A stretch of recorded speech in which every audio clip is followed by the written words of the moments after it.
खासदार प्रणिती शिंदे यांचे हटके आंदोलन। अमेरिकेत राहत असलेल्या 104 भारतीयांना एखाद्या गुन्हेगारांप्रमाणे हातापायांना बेड्या घालून अपमानास्पद रीतीनं मायदेशी परत पाठवल्याच्या विरोधात काँग्रेस इंडिया आघाडीच्या वतीनं काँग्रेस अध्यक्ष मल्लिकार्जुन खरगे, विरोधी पक्षनेते राहुल गांधी, खासदार प्रियंका गांधी, खासदार प्रणिती शिंदे व इतर खासदार यांच्या उपस्थितीनं निदर्शन आंदोलन करण्यात आले।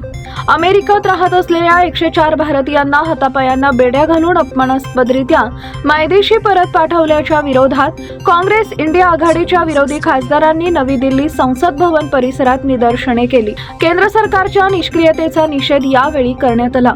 भारतीयांचा अपमान झाला, भारत गप्प बसणार नाही असं लिहिलेलं बॅनर हातात घेऊन त्यांनी सरकारवर परदेशात असलेल्या भारतीय नागरिकांचं संरक्षण करण्यात अपयशी ठरल्याचा आरोप केला। काँग्रेस इंडिया आघाडीच्या खासदारांनी हद्दपारीच्या परिस्थितीबाबत तात्काळ राजनैतिक हस्तक्षेप आणि पारदर्शकता आणण्याची मागणी केली।